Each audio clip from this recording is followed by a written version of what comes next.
Ladies and gentlemen, this is a fight between Mark Farah and Hanru Botha. It's brought to you by Bridgewater. I have Ricky Shabalala here. Ricky, what do you think of this fight? Hayden, this is a very interesting fight. Only because, we all know Mark Farah. He's a boxer. He's undefeated at the moment. And we were talking about Etienne, the fight before this. This is exactly who we want to see match up against Etienne. So it's interesting to see Mark against this type of opponent. When I say this type of opponent, I look at the bully, and he's actually an MMA and kickboxer, as well as a wrestler. So, he's a jack of all trades. Let's see how he fares tonight in the boxing ring. It should be an easy win for Farah, but we never know. This man looks like a well-rounded sportsman. So let's see what he brings to the boxing ring. It's always interesting watching fighters from other disciplines come and try boxing. Definitely. Almost 90% of the time, the boxer's going to win. But you never know. I mean, you never know. I hate to refer back to the fight, and you know what I'm talking about, McGregor Mayweather. It's such a bad example, but that's the most. It's the most well-known example, and the best we can use.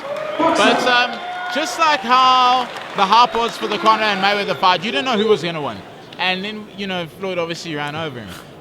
So here again, we kind of stuck in the middle. You got the bully who's in great shape. Obviously trained really hard for this fight, and you can't ask anything more of him. Let's see if he's got the skills to essentially pay the bills.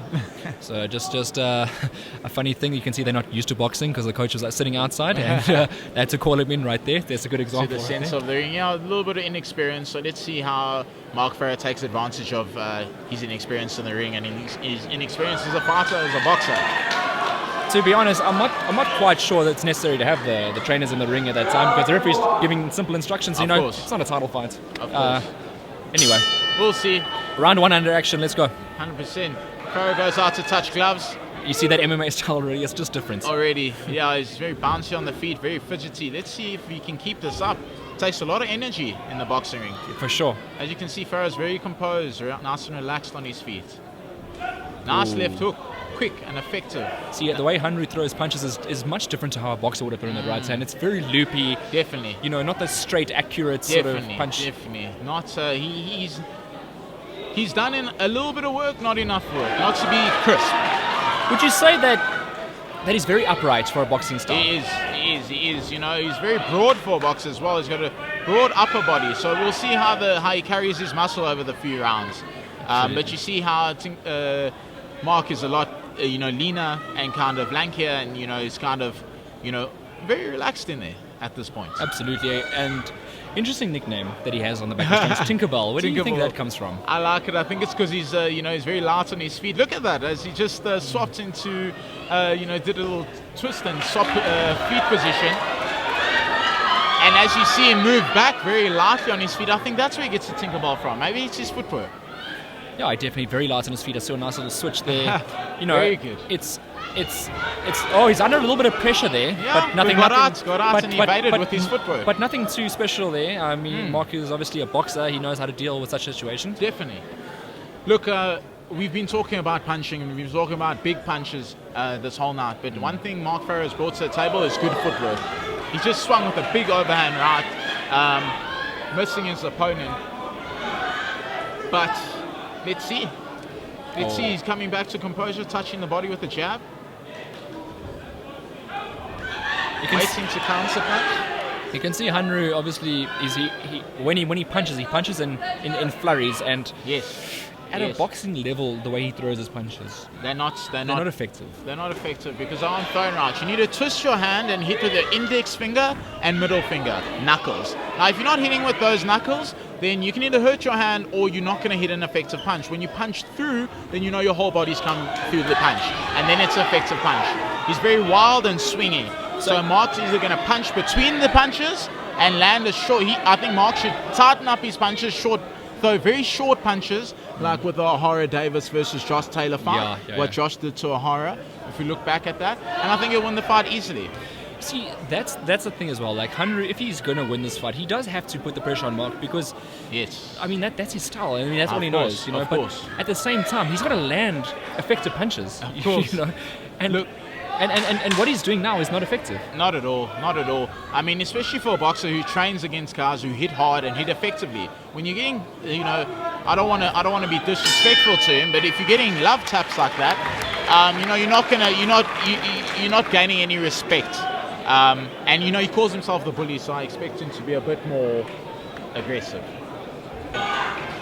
Ladies and gentlemen, we are about to start round number 2. Both boxers, and we begin. Come into the center of the ring again.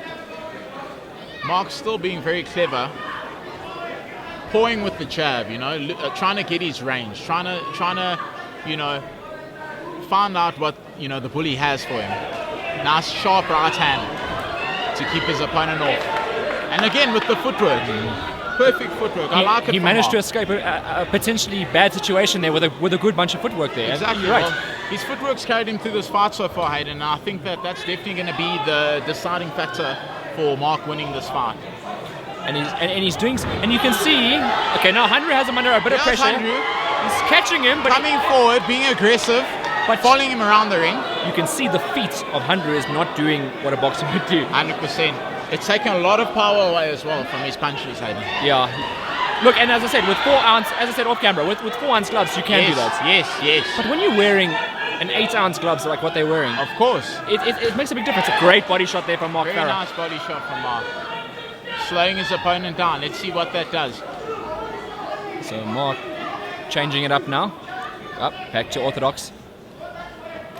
Hanru watching his opponent take a bit of a breather. We can see Andrew's the shorter fighter, so essentially he'd like to come inside and maybe use his style effectively and rough Mark up, get him out of his comfort zone, let him stop being so composed and make it a brawl. That's where the bully's going to kind of get ahead. You see, Hanru, he hasn't spent much time in a stand-up in terms of, in EFC, he's a wrestler. Let's be honest, he's a wrestler. So now he's getting that experience, but you can see Mark has more experience at this. 100%. Look at that. He's just able to get himself out of a bad situation. Nice and evasive with the movement. It's only round 2, and I can see a level difference. 100%. Look, guys, I keep talking about movement, but this is one of the most important things in boxing, and that people overlook. Footwork is number 1. Before you throw punches, you've got to move your feet. Because if you're in the right place, you can punch effectively. And Mark knows that, Mark understands that, and Mark's using that to his advantage, Hayden. No, absolutely. Look, he's calm and composed. He hasn't been necessarily troubled. Yes, he took a few shots. Yeah. But were they taps or were they shots? You know what I'm saying? So you gotta look at that and think, oh, great right hand there. Very good right hand. Nice, sharp, effective. You see, and that's the thing is, Hanru hasn't thrown a right hand like that the whole fight. He's thrown. He almost shortens his reach. He runs forward. Look at him. He chases. He runs. And from a judge's perspective, this isn't clean boxing. They're looking at Mark now, kind of easily controlling the fight, moving and having his way. The bully's going to need to corner him like he's doing now, and sit on him. And this is how he's going to win the fight. Don't let Mark get out there. Don't let him have a break. Mark also, he can't allow that situation. He can't. Like he's been doing like he's been doing for the rest of the fight, he should have got out of that situation. He allowed Hanru in that particular instance to take advantage of him. Yeah, well, it was the 10-second bell that he heard, and maybe that stops him from, maybe he thought he was out of the out of the problem. But like you say, he should have moved. He should have, gone back to what he knows. Round number 3 is underway between Hanru Botha and Mark Farah. So far, we have the boxer Mark up by 2 rounds. Definitely. Nice jab to the body and a jab upstairs again. See, that's something that I don't know how to speak. Yes. Like, I don't want to hop on negativity, but Hanru hasn't even thrown a jab to the body. He's chasing that head. He hasn't. He's head hunting, and it's not good, Hayden. You need to, like I say, have those variety punches. Don't let someone work you out. Don't be simple, Be simple in your approach, but, don't be a simple fighter. You know what I'm saying? If that makes sense. You can see Hanru Botha maybe wanting to do a bit of a toss there, a bit of a suplex. But, I wouldn't count it out. I think it might be quite entertaining. Natural instinct. But I don't know if it's Hanru getting more comfortable or if it's Mark letting him into this. But Hanru definitely looks like yes. I think Hanru's been told by his corner that he's 2 rounds behind and he needs to start doing something. The crowd, the crowd's pretty 50-50, and they're on his side as well. Although he's not from a boxing background, he's got a lot of support out here, which I like. So, I think they're cheering him on, and he wants to get the better of his opponent in front of him. Oh, some good combinations there from Mark. Left hook and a right hand to the body again. See, now what Mark needs to do now is invest in that body, test that gas tank that Hanru has. Of course. He doesn't need to, look, he's starting to head hunt as well. Left hook and a right hook to follow by Mark. Oh, Hanru. But you can see, good jab. Very good jab. There you go, Mark again. And I think that can separate the two. It's a good jab because one's throwing a very good jab, the one's not even throwing a jab. Definitely. So, and you control the pace of a fight with the jab. You keep a person in a position you want to keep them in with a good jab. Yeah. So Mark's doing exactly what he needs to do to keep this at his pace, not get bullied, not get hurt, not let his opponent do what he wants to do. Mark's having fun, walking around the ring, enjoying, and looking like he's having a good time in there, which I like to see. Yeah. Look, Hanru has connected some shots in that instant there. His only chance of winning here is to smother Farah, to give him no room and just and hope for the best. But if Farah is experienced enough, he ties him up or he works his way out with good footwork. Yes, 100%. He can do exactly what he needs to do to make this easy now.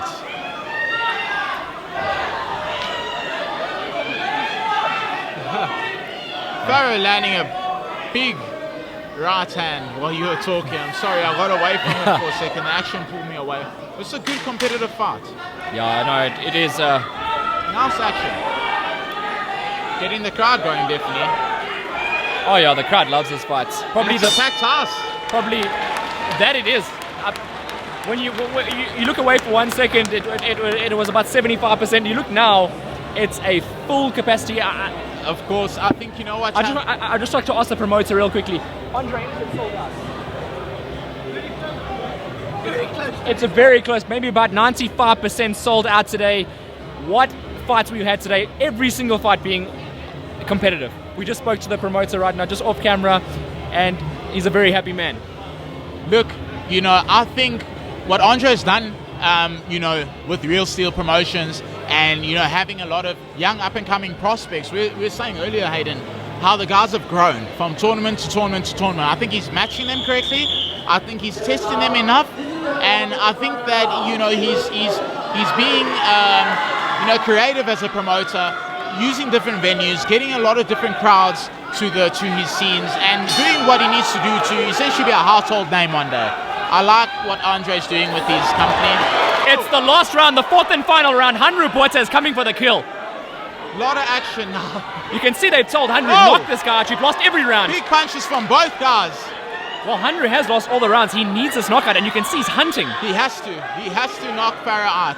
Let's see if he can find the punch. Ricky, the crowd is loving this. So am I. Every time he gets into that situation, I literally think he's about to suplex Mark. A little bit of me hopes so, I'm joking. But, Mark under some pressure. Big punches coming from both guys. Mark hit some nice left hook. Hanru with a good right hand. They're trading leather. Resting on his chest, Mark's chest for a bit. Did he get hurt? Wow. Ladies and gentlemen, this is action. Good action. And there Hanru uses the jab, finally, in an effective manner. He finally, I think he's actually learning while he's fighting here today. Of course, like we said, he's a man from many disciplines. I don't mock the guy. It takes balls to get into any ring. And, he's doing what he has to do against a durable boxer. And I like that. I like that he's not giving up and he's coming forward and being aggressive. And you can hear from the crowd, big hook. Hanru came out for the first 30 seconds and fight. You can see he's breathing heavily now. Maybe he's ready for one last flurry. Maybe, hopefully. Let's see what comes of it. Alan Sawil very animated in Mark's corner right there. He wants Mark to push forward. Of course. I would as well. To put a big mark on the win and, just to create a bigger gap in the judges' minds. The referee just temporarily bringing action to a halt, and we back at it again. This is an action-packed fight, so I'm excited. I'm happy. It's getting me going for the main event. So, Rix, the natural comparison now is that fight that we spoke about earlier. Mark Farah against Etienne van Niekerk. Yes. What a fight that could be. Now, after seeing Mark's performance tonight and Etienne's just before his, I am very keen for this fight. I think, Mark being the slicker, more flowy boxer, and Etienne being the come forward, aggressive, touch the body type boxer, we could have a good matchup. I think Etienne might need a little bit more time, maybe a fight, maybe one more fight till he's 100% ready to take on this man. But I think it would be a great matchup regardless. Look, both guys. Oh, great shot there from Hanru Botha. A right hand, but even a left hand. Mark scored some heavy shots in round 4. Yeah, Botha winning this round. Botha's actually winning this round, I think. He is. He's obviously doing what his corner told him. Oh, the last 10 seconds, we're going to be frantic. Woo! Oh, Farah in some trouble there. Oh, he's tied him up, and what a great fight. Ladies and gentlemen, what a fight. Lots of respect from both fighters. After today, I'm going to call Botha a boxer. I respect what he did. I respect how he came in there. He's come from another discipline. He's actually going to be wrestling for the country, I think, next month. So, I respect him, and hats off to the man. Yes, definitely. No, look, he's earned some respect right there. He's done better than what I thought he would have done, actually. That last round, I thought he really came and tried to turn it on. The coaches obviously told him, look, you're 3 rounds down. You've got to come knock the guy out. And he tried his hardest. And look, he's a phenomenal wrestler. He's a phenomenal mixed martial arts fighter. Yeah. He's come up against a guy that was 5-0 undefeated. 100%. It's not an easy fight. Walking in against a guy with 5 professional boxing fights and 5 professional boxing wins. He's done himself no disservice today with his performance. Of course. I really like him, and if he gets in the boxing ring again, I'm watching. I'm definitely watching. For sure. Andre Tesa has put on a great show today. Every fight has been action-packed. That's what I can say. Definitely. What do they call this tournament? The Unstoppable. Unstoppable, yes. And it has been. Obviously, we only have one winner in each fight, but whoever has won on the night has proven to be unstoppable. And we hope them and wish them all glorious futures in the sport of boxing. Absolutely. We're just going to have to wait for the judges' scorecards for a bit. It seems like it's taking a bit longer than usual. Could we be getting some controversial decision here? That's what usually happens when the judges take this long. I hope not, Hayden. I think it was very clear from the offset who won the fight. And if we can give the last round to Botha, 3-1. Maybe. I would have liked him, maybe if he had come 3 rounds earlier with that action, it would have been a different look. A different result, maybe. It's definitely, it's a whole different discipline. Boxing is, you'll be surprised. You can sit on the outside and you can criticize someone after 1 round. You can. But get in that ring and it's a totally different story. It looks easy. It's not. It's very deceiving, Hayden. You watch a fight from outside the ring, getting in there, like you say, is different. You've got the crowd, you've got the noise, you've got the music, you've got the lights, and you've got a record that you need to protect. Boxing isn't like any other job. You lose and you take huge steps back. You win and you take huge steps forward. Sure. People either remember or forget you, and that's all that pressure going in there, as well as this guy who's trying to kill you. It's hard, but that's what you train for. The guys are all warriors, and that's why I respect everybody in the sport. And I think you've got to take your hats off to anyone who decides to step into that square circle. Absolutely. CC, Mr. Paul Brett, and it was in the lightweight division. We're about to hear what the announcer is about to say with regards to the scorecards. Ladies and gentlemen, it in vain. It went 4 rounds, and we go to the judges' scorecards. Judge Simon Kamlashi scores the contest 37 to 39 for Mark Farah. 37 to 39 to Mark Farah, the first judge.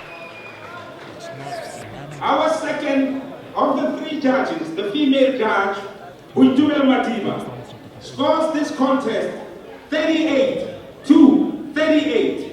38 to 38, which the one judge has now given it a draw. A draw. That look and here. Our third and final judge, Neville Hall, also sees it 38 to 38. The third judge sees a 38-31. We have a draw. I'm not certain about this. I think the wrong decision. You could have argued for 4 rounds to nothing to Mark Farah, actually. Yes, that's a terrible decision. I'm not happy with the judge, the female judge, and I don't want to be. It's the same judge that called the Etienne fight exactly, and that's what I wanted to say. Earlier, she stopped the fight early. She's in the ring now. She gave it a draw. I mean, let's hear from the crowd at home. Do you think that was that close that you could give it a draw? I think honestly Mark took it, and it's a bit of a shock to me. It's a bit of a shock, but this is boxing. Judges get the final say, and I guess we're just gonna have to roll with the punches.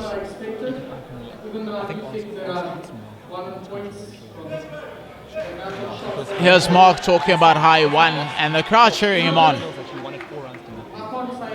Being very respectful to his opponent, though, which I like.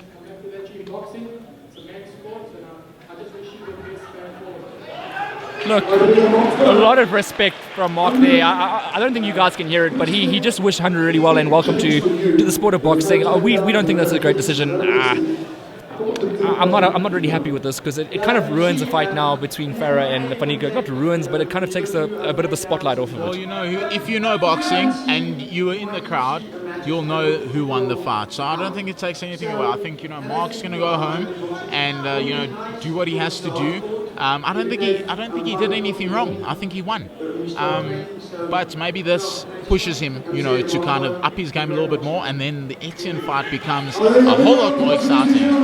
Maybe they both need another fight, and then we see maybe end of the year 2 young guns who hopefully undefeated at the time can take it to each other and give us a good show.